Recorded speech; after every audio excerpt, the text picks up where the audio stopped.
লাঙ্গে আশা কইরা তোমার বাতারের মত চাঙ্গে তোমার লাঙ্গে গো দাদা বলতে নিয়া কমর ভাঙ্গে তোমার লাঙ্গে গো দাদা বলতে নিয়া কমর ভাঙ্গে।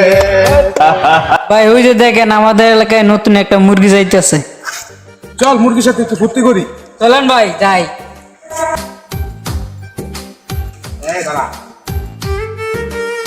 আপনারা কারা? উফ মজা লাগতেছে রে। অসভ্য লোকের মতো কি বলছেন এটা? আপনাদের ঘরে কি বাপ ভাই নাই? দামি কথা কইছ।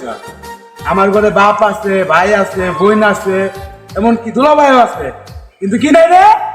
সম্বন্ধী নাই। সম্বন্ধী নাই।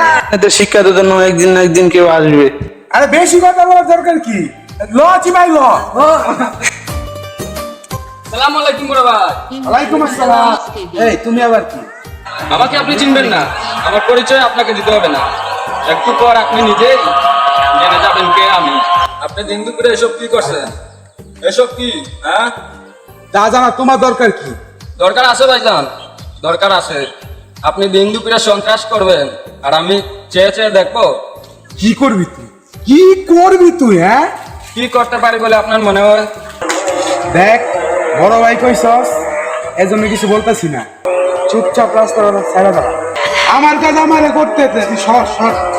আরে ভাইজান যারা, আরে ব্যাপারটা কেমন হয়ে গেল না ভাইজান?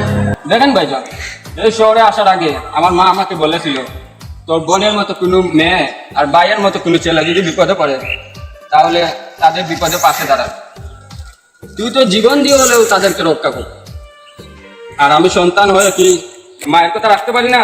দেখ তুই কিন্তু বেশি বাড়াবাড়ি করতেছিস। কি রে ভাই, তোর বেশি বাড়াবাড়ি করতেছিস না? বেশি বাড়াবাড়ি করে। ওই কত তোরা আর কি করুম? ভাইজান গান লাগবে। কারণ লাগবো না? ভাইজান